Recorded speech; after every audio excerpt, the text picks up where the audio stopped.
about art. Sit back and relax so the show can now start. Hello and welcome to episode 5 of The Art Show. This is the show where artists from the Office Hours Live community get together to discuss their craft while drawing Art Garfunkel. I'm your host, Brian Bonelli.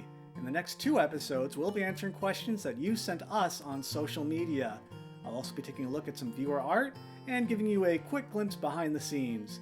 There's some fun stuff here, so stay tuned.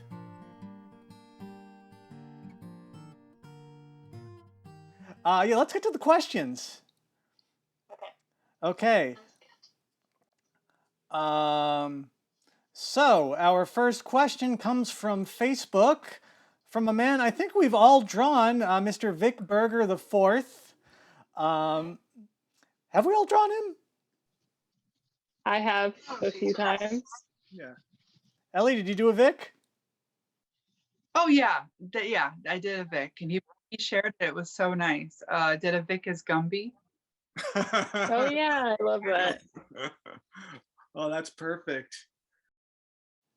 Yeah, Vic's the best. Vic is such a nice guy. So Vic Berger IV asks, what is the secret to capturing the eye? Always the hardest part for me when I'm doodling. Good luck with the show, all.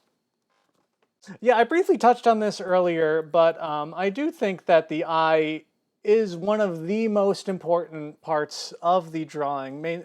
One reason because I do usually start the whole drawing with the eyeball and I base all the proportions of the face around that, but also because I guess just as human beings, we're just conditioned to like communicate. We look into people's eyes, and that's how I don't know, I think subconsciously we're just so much of a person we get from just looking in their eyes. Now, as far as actually drawing the eye and getting the likeness, here's a part where I think using negative space could be very helpful. Because if for an untrained artist, if you're like drawing an eyeball, your instinct is to, okay, I'll just draw a big, a round circle with like a big, dot in the middle.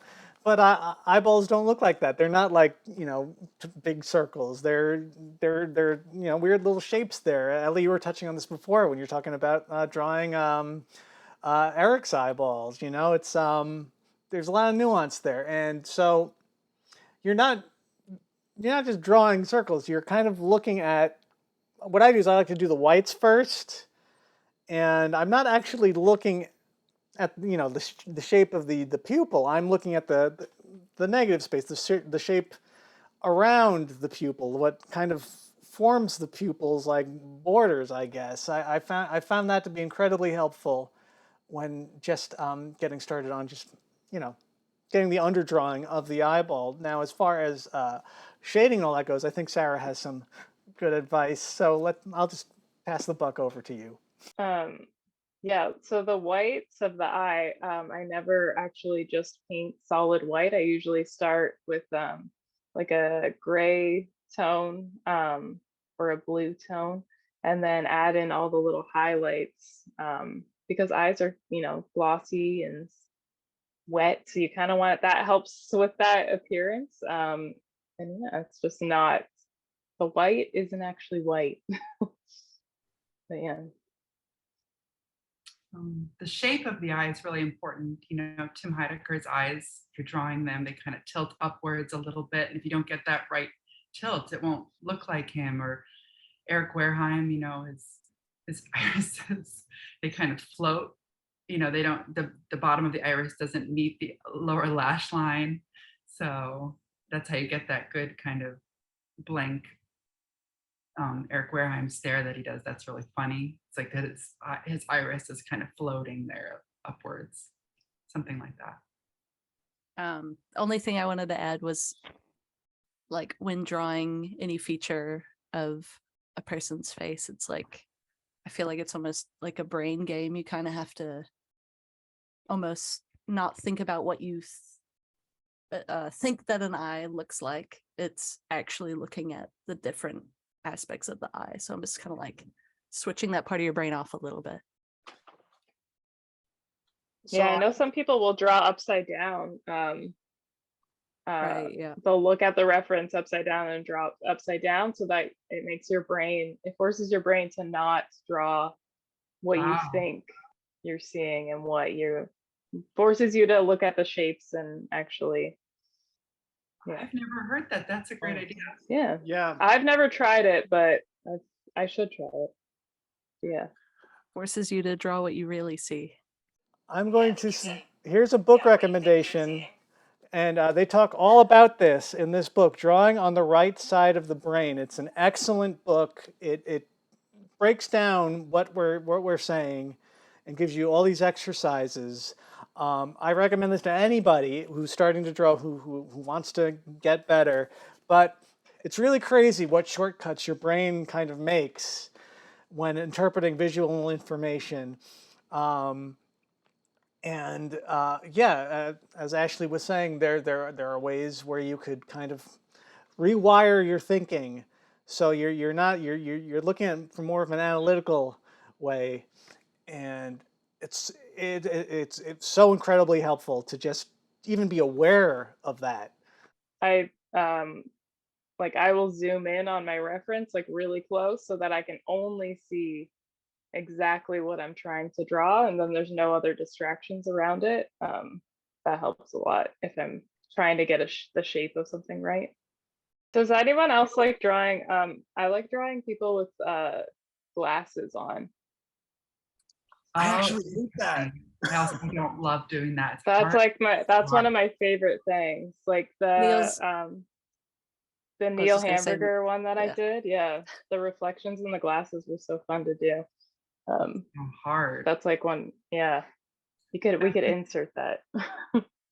In the Beef House comics, every time I had to draw Eric with the glasses, just really I would imagine it would be hard. Yeah, using pen, it would be hard to do that. hard, and I didn't love doing that. But yeah, the glasses are hard. But it's a good. But challenges are kind of what make it interesting. I think is what you're trying to say. Yeah, that's like my favorite thing to do lately is paint glasses on people. Like I did this one with me Oh with yeah, the yellow glasses. That was fun. I But love that. speaking of eyes, I like things obscuring the eyes slightly. XEL says, what is an appropriate amount of time to wait between coats of gouache paint? Did I pronounce that right? Oh. Gouache? Gouache. Gouache. Gouache. Gouache. Gouache. Is this a question for me who tried to use gouache once and didn't really understand how to use it? And that's the story with all the types of paints I've tried. And then I just go back to acrylic. So I don't really know. I feel like it dries pretty quickly. I don't, yeah. I guess maybe Ellie, you have more experience with it than I do. I mean, it's been a while, but yeah, I think you're correct. As you're saying, it's a lot like acrylic. It dries. Yeah, it's like watercolor and acrylic. Like, Yeah, you can layer it and make it more solid or more transparent. Yeah. yeah, but it dries pretty quickly. You're right. I think so. I think as well, like with gouache paint, if you just hold it up to the light, you can usually see if it's still wet or if it's Okay. dried, because it'll turn matte if it's fully dry. So that might be an appropriate like point. gauge on if it's dry or not. But you can just layer right away. I'm assuming like acrylic, as soon as it's dry, you don't have to wait. No, I don't think so. Okay, this one I wanted to cover. Disbanded Pandemic Response Team asks, how old were you all when you learned the basic proportional rules of thumb for the human face and body? Head is an upside down egg, 5 eye widths across, etc. I can start really quickly. I do not follow those rules. I'm aware that they exist, but when I am drawing, I really don't think of them. I'm mostly just focused on, just the proportions that I see from measuring the eye, because those are nice rules to have to know, okay, it should be 5 eye widths across. But I do think if you kind of get too focused on that, it could kind of maybe affect your drawing in a negative way. But I know not everybody thinks that way, so I could be wrong. Yeah, I think there's all sorts of different kind of techniques and ways to map out the proportions of something. If you, yeah, there's all different ways to do it, but shapes, shapes and lines. Okay, quick one, I guess. Has any of you attempted sculpting? Mad respect for MFs that sculpt. Working in that extra dimension must be so hard. From Dangus Marangus. I've Ellie? sculpted. Oh, okay. Well, Oh. No, Ellie, go ahead. Oh, you can say if you want to. I'm gonna say I sculpt in my work, in my job. That's what I do most days. I'm sculpting hollow shapes out of paper to make patterns for puppets that are manufactured. So I'm really sculpting three-dimensionally most days out of paper and Scotch tape. So yeah, it's definitely connected, I would say. Were you gonna add something, Ashley? Yeah, I guess like having some form of, or having some understanding of, say, like a head's form, I think still applies, like you said, 2D or 3D, but it's just like, again, switching your brain into a different mode. Yeah. okay, Ronnie asks, I think it would be interesting for you to all discuss how long you've been painting, what got you interested in it, if you were self-taught or went to school for it, etc. In my teen years, I was obsessed with the Beatles, as I still am. And so I would obsessively draw faces of the Beatles, like all day, all the time. It was just something that I couldn't not do. So that's what started with the faces, but I've also always drawn. I don't know if you guys have always drawn. I think it's an important question. You said you started drawing in your early 20s, Brian, is that correct? Yeah. When well, I had this job at the library where I'd just sit at a desk and I would release print jobs from the internet computers that people were sending, and that was all I had to do. So it was a very easy job, and they let me just like sit there with a sketchbook. I'm like, I'll teach myself how to draw. Do something productive with this time. And yeah, that was great. It was a great experience to be able to just sit there and like actually draw at my job, and kind of learn and make all the mistakes that beginners make. In school, I would always just like kind of doodle, like in sketchbooks, and just a way to keep myself awake in class. But never thought it was serious. Never thought I was any good or anything. But yeah, that's how I got. A lot of it comes for me as like a coping mechanism, because I don't know if you guys feel like that too. I mean, my family moved to a different country when I was 15, and I didn't speak the language, and I was very lonely. So I spent a lot of time with the Beatles in my room, just drawing the Beatles like over and over. This is maybe too sad for this podcast. Be sad. What? Be sad. I want people to cry. Oh, make people. So I spent a lot of time just drawing the Beatles over and over again. It might have also just been like an adolescent girl thing, but yeah, I don't know if you guys have had that experience where it's just like, well, it also, like I said, it's kind of repeats itself in the pandemic. It's like, it's a coping, for me, it's a very strong coping mechanism for whatever is happening around me. This obsession to like capture what's in my mind, or capture what I'm interested in. I would say for me, like my grandparents were both professional artists. So they painted for a living. And my grandmother did portraits, and my grandfather did landscapes, and he actually didn't start painting till he was in his late 30s, and he just started painting, and then he eventually that became his job, and he just sold artwork in the 70s. And yeah, so I grew up around art, and then it was just kind of, I don't know, yeah, I just, as a kid, I just always enjoyed drawing and that just people knew that I like to draw, and that was just kind of my thing. And so yeah, it's always just been my thing. It's always, even when I wasn't doing it as consistently, it was still kind of something in the back, like that I knew how to do. Um, but yeah, and of course, the more you do it, the better you get. So yeah. That's an excellent point you kind of brought up there, is that it's never too late. It's never too late to learn this. It's not, again, not something you have to be born with, not something you have to start when you're really young. You could start at any time. It's just a matter of doing it, which might sometimes it is hard to just get started, or to get in the, to get the ball rolling.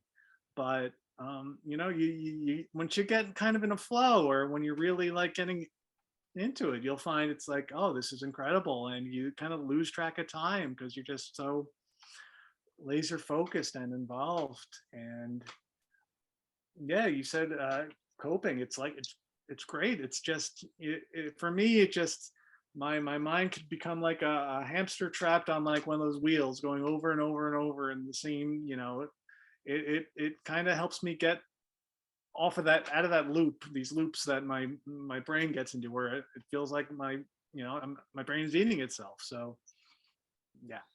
That feels good. It's never too Um, late. Anyone can do it. and don't get discouraged if it doesn't turn out how you think you want it to. You just got to keep doing it, and then you'll get better at it. It's true. You're always learning. Mhm. Yeah, definitely. I was just gonna say, like, when my mom's an artist, and my dad is kind of an artist too, but my mom more so. But I don't know if that kind of, because I've thought about it a lot. I'd hear things like, "Oh, you're naturally gifted," or "You were born with this talent," or whatever. But I feel like it's maybe just like your environment, because Yeah. I feel like, yeah, my mom had all the tools for me. So I'd like, not to say that a crayon and piece of paper isn't enough, because it is, or a pencil or whatever it is. But yeah, no, I was always drawing when I was young, and I feel like it's always been kind of I think Brian used the word like almost like a coping mechanism, or maybe it was Ellie, but yeah, I don't know if it's coping mechanism or if it's just like where I feel most comfortable with something in my hand and just like Mhm. preoccupying my mind. But yeah, I don't ever see myself not doing it for fun, or because I do it for work as well, and it's totally different, but just being creative in some capacity. It's, yeah, always learning too. And that's why I always feel like when people come to me and they're like, "Oh, you were born with this thing," it's like, no, I was just doing it since I was 3 or 4. And anyone can. We've been receiving such terrific feedback from you, and even some fan art, which I'd like to share right now. A few weeks ago, I showed you this colored pencil drawing that Scott Pauley made of me. He plans on drawing all of the art show panelists in their respective mediums, and he just finished this digital drawing of Ashley Brown and this pen and ink drawing of Ellie Hajdu. I can't wait to see his acrylic painting of Sarah Reed's. Jay from Twitter sent in this beautiful acrylic painting that he made of Moondog. It's not quite Art Garfunkel, but I'll let it slide. For those of you who don't know, Moondog was a blind street performer slash composer who lived in New York City, and he wore this very ornate Viking getup with this ridiculous helmet. And he was just such a character, and he led such an interesting life. There's a terrific book about him called The Viking of Sixth Avenue that I recommend everyone go out and read. Also, check out his albums Moondog 1 and 2. He was just the living embodiment of the artistic spirit. He has this one song called Maybe that has lyrics that I think every artist could relate to. I also received some nice feedback about the intro to the show, so I thought it'd be fun to quickly explain how I made it. Because any of you could do it at home, all you need is a camera. I used stop motion animation, and that, for those who don't know, is when you take an object, then you take a picture, then you move the object slightly, take a picture, move the object slightly, take a picture, and so on. And then when you put all those pictures together, it creates the illusion of life. Now this figure is the armature is called a sticky bones. You could buy these online. They are specifically made for stop motion. They are very flexible, and they have little magnets on their hands and feet for just to help them stick to any surfaces you want to stick them to. And now I printed out a picture of Art Garfunkel's head with cardstock, and I attached it with some blue tack. In fact, I attached the sign, everything that you need to stick. You could stick it with blue tack. This stuff is great. You could reuse it. You could remove it. It's wonderful. Now the clothes, as I've mentioned in past episodes, were designed by Ellie Hajdu, and we used Art Garfunkel's iconic Central Park outfit there. And the frame that he knocks over in the beginning with Paul Simon's head is actually a little mirror I bought from Michael's that I attached to one of these little alligator clips and used some blue tack there. And it was initially supposed to be the reference photo of Art Garfunkel that we were all drawing, but at the last minute I decided to Photoshop in Paul Simon's head because I thought that would be a lot funnier, and I removed this part in Photoshop. Once I took all my pictures, I loaded them into Final Cut to edit them into the show.